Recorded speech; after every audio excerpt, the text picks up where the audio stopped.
ഇന്നത്തെ ലാലേട്ടൻ വരുന്ന എപ്പിസോഡിൽ പ്രത്യേകിച്ച് പറയത്തക്ക കാര്യങ്ങളൊന്നും ഉണ്ടായിരുന്നില്ല. എല്ലാവരും പ്രതീക്ഷിച്ചതുപോലെ തന്നെ ലക്ഷ്മിയെയും മസ്താനിയെയും കുറച്ച് ചോദ്യങ്ങളൊക്കെ ചോദിച്ചു. എന്തായാലും ലാലേട്ടൻ വരാൻ ഇന്ന് കൂടുതലും കാത്തിരുന്നത് ഹൗസിനുള്ളിലുള്ളവർ ലക്ഷ്മിക്ക് നല്ലതുപോലെ കിട്ടും, അതായത് ഒനീലിൻ്റെ കാര്യങ്ങൾ ചോദിച്ച് നല്ലതുപോലെ കിട്ടും എന്നുള്ളൊരു പ്രതീക്ഷയായിരുന്നു.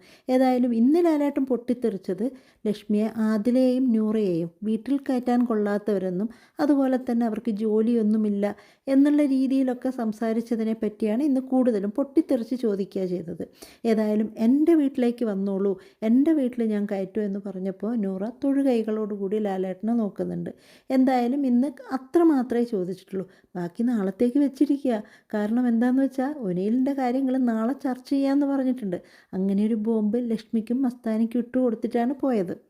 പക്ഷേ ലാലേട്ടൻ വന്ന് ചോദിക്കുമ്പോഴും ലക്ഷ്മി അതേ തലക്കനത്തോടു കൂടി എന്തോ ഞാൻ പറയുന്നത് തന്നെ ശരി എന്നുള്ള രീതിയിൽ തന്നെയാണ് ലക്ഷ്മി നിന്നിട്ടുണ്ടായത്.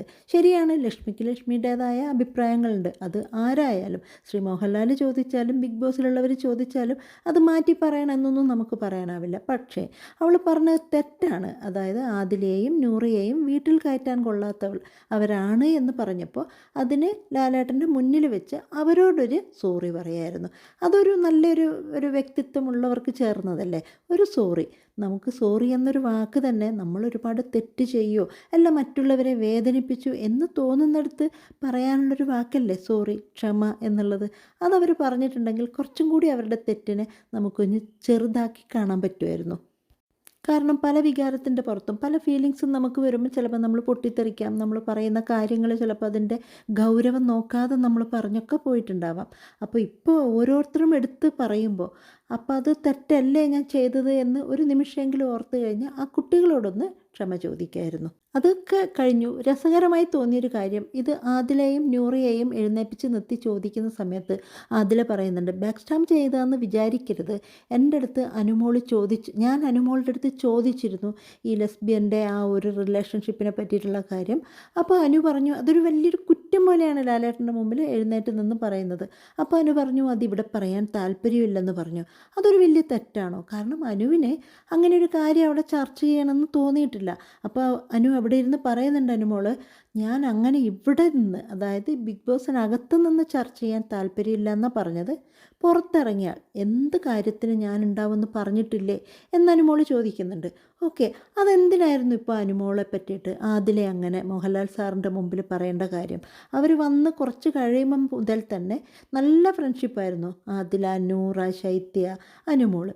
പക്ഷേ ആ ഒരിടയ്ക്കൊരു കട്ടപ്പ സ്വഭാവം വന്നപ്പോൾ അത് മനസ്സിലായപ്പോൾ ശൈത്യയെ ഒന്ന് മാറ്റി നിർത്തി. അത് ഇഷ്ടപ്പെടാതെ അത് ചോദ്യം ചെയ്ത് ആദിലയും നൂറയും അനുമോളും ഒക്കെ ചെറിയൊരു വിടവ് വന്നെങ്കിലും ഇപ്പം വീണ്ടും പഴയതുപോലെ തന്നെ നല്ല സ്നേഹത്തിൽ നിൽക്കുമ്പോൾ അതിവിടെ പറയാൻ താല്പര്യമില്ല എന്നൊരു വാക്ക് അനു പറഞ്ഞതിനെ ഇത്രയും ഒരു പർവ്വതീകരിച്ച് അവരുടെ മുമ്പിൽ പറയേണ്ട ഒരു ആവശ്യം ഉണ്ടായിരുന്നോ?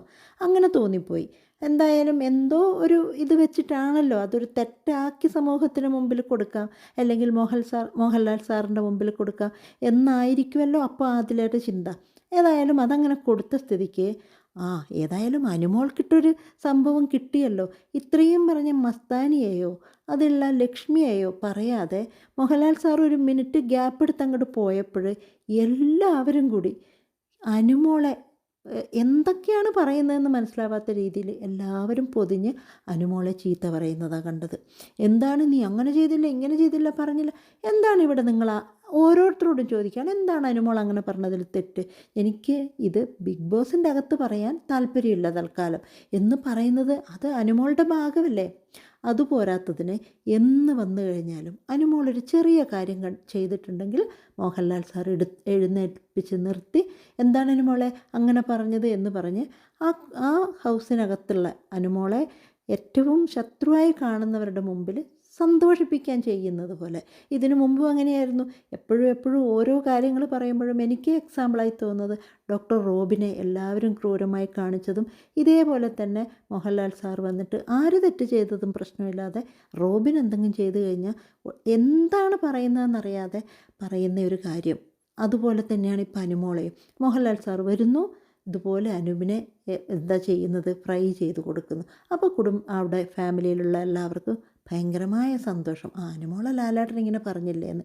കാരണം അതിനുള്ളിലുള്ള എന്തെല്ലാം കാര്യങ്ങൾ ചർച്ച ചെയ്യാനുണ്ടത്. ഓരോ ആഴ്ചയും നമ്മൾ വെയിറ്റ് ചെയ്ത് നിൽക്കും, ഇതിനെ പറ്റിയിട്ട് പറയുമായിരിക്കും ആര്യൻ ചെയ്യുന്നത്, ജിസേൽ ചെയ്യുന്നത്. ഇന്നലെ തന്നെ നമ്മൾ കണ്ടതാണ്, മസ്താനിയോട് ആര്യനെ തള്ളാൻ പറയുന്നു, എന്നിട്ട് ആര്യൻ പോയി അനുമോളുടെ ദേഹത്ത് വീഴുന്നു. അതിവരാരും കണ്ടില്ലേ ബിഗ് ബോസിൻ്റെ അകത്ത് നിന്ന്? അതുപോലെ പല കാര്യങ്ങൾ പറഞ്ഞതും ആര്യൻ ബിഗ് ബോസിൽ അകത്ത് നിന്നിട്ടാണ് അനുമോളുടെ അമ്മയെ പറ്റിയിട്ട് അങ്ങനൊരു വാക്ക് പറഞ്ഞത്, അനുമോളെ പറ്റിയിട്ട് മോശമായ വാക്ക് പറഞ്ഞത്. അത് ചോദ്യം ചെയ്തില്ല. ജിസേലിനെ ഏത് ടീമിലിട്ട് കഴിഞ്ഞാലും അവൾക്കൊന്നും കഴിയില്ല. പാത്രം കഴുകാൻ കഴിയില്ല, ബാത്റൂം ക്ലീനാക്കാൻ കഴിയില്ല, എന്നും അടുക്കളയിൽ നിന്ന് ഇഷ്ടപ്പെട്ട ഭക്ഷണങ്ങളൊക്കെ കഴിക്കണം. മുമ്പുള്ള സീസണുകളിലൊക്കെ നമ്മൾ കണ്ടിട്ടുണ്ട്, നിങ്ങൾക്ക് ഇഷ്ടമുള്ള ഭക്ഷണം കിട്ടാനോ നിങ്ങൾക്ക് തരാതരത്തിനാക്കാനോ അങ്ങനെയുള്ളൊരു സ്ഥലമല്ല ബിഗ് ബോസ് എന്ന്. പക്ഷേ ഈ ജിസേൽ വന്ന അന്ന് മുതൽ ആലു പൊറോട്ട ഉണ്ടാക്കുന്നു, ഇഷ്ടമുള്ള കോഫി ഉണ്ടാക്കി കഴിക്കുന്നു. അപ്പോൾ ജിസേലിന് മാത്രം ഒരു നീതി, മറ്റുള്ളവർക്ക് വേറൊരു നീതി. പക്ഷേ അവർ പറയുന്നത് അനുവിന് കട്ടെടുത്ത് തിന്നാം, അനുവിന് ക്യാരറ്റ് തിന്നാം, അനുവിന് എന്തും ചെയ്യാം, പക്ഷേ ഞങ്ങൾക്കൊന്നും ചെയ്തുകൂടാ. പക്ഷേ അനുമോൾ അങ്ങനെയൊന്നും ചെയ്യുന്നത് നമ്മൾ കണ്ടിട്ടില്ല. ആദ്യം തന്നെ 2 ചപ്പാത്തി ചോദിച്ചെടുത്തു കൊണ്ടുപോയതിന് ചപ്പാത്തി കള്ളിയാക്കി. ഈ കഴിഞ്ഞ ദിവസം ഒരു കഷ്ണം ക്യാരറ്റ്, അതായത് മുമ്പേ ഉള്ളൊരു ക്യാരറ്റ് ബാലൻസ് വന്നത് കഴിച്ചതിന് ക്യാരറ്റ് എടുത്തു എന്ന് പറഞ്ഞാൽ അവിടെ ഭയങ്കര കോലാഹലമായിരുന്നു. അതേ സമയത്ത് എത്ര പ്രാവശ്യം കിച്ചണിൽ കയറരുതെന്ന് പറഞ്ഞാലും അവിടെ കയറി ഇഷ്ടമുള്ളത് ഉണ്ടാക്കി കഴിക്കുന്ന ജിസേലിന് കുഴപ്പമില്ല. ഇന്ന് തന്നെ മീൻ കറി വെക്കാൻ വേണ്ടിയിട്ട് എല്ലാവരും കൂടെ 1-2 ആൾക്കാർ അനുമോൾ വെക്കണമെന്ന് പറഞ്ഞിട്ട് കിച്ചണിൽ കയറിയപ്പോൾ അവിടെ നിന്നും അനുമോളെ പുറത്തിറക്കി വിട്ടു. അതേസമയത്ത് ജിസേൽ അവിടെ നിൽക്കുന്നുണ്ട്. അതുപോലെ എന്തുകൊണ്ടാണ് അനുമോൾക്കൊരു നീതി മറ്റുള്ളവർക്ക് വേറൊരു നീതി? ഏതായാലും എനിക്ക് ആ ബിഗ് ബോസിൽ കുറച്ച് നന്നായിട്ട് തോന്നുന്ന 2 ആൾക്കാരാണ് അനുമോളും അനീഷും.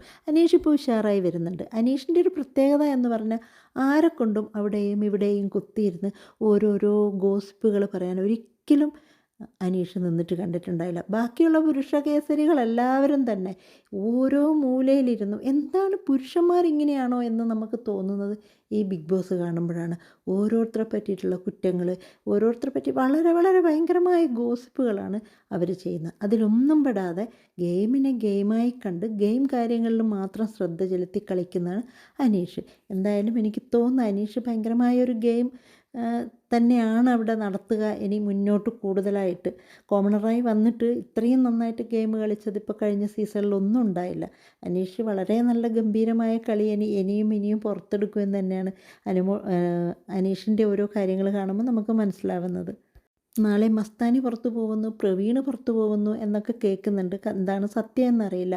പക്ഷേ പ്രവീണ് പുറത്തു പോകുമ്പോൾ ഒരു സംശയം, അവിടെ വന്ന സാബുമാൻ എന്തുകൊണ്ടാണ് പുറത്തു പോകാത്തത്?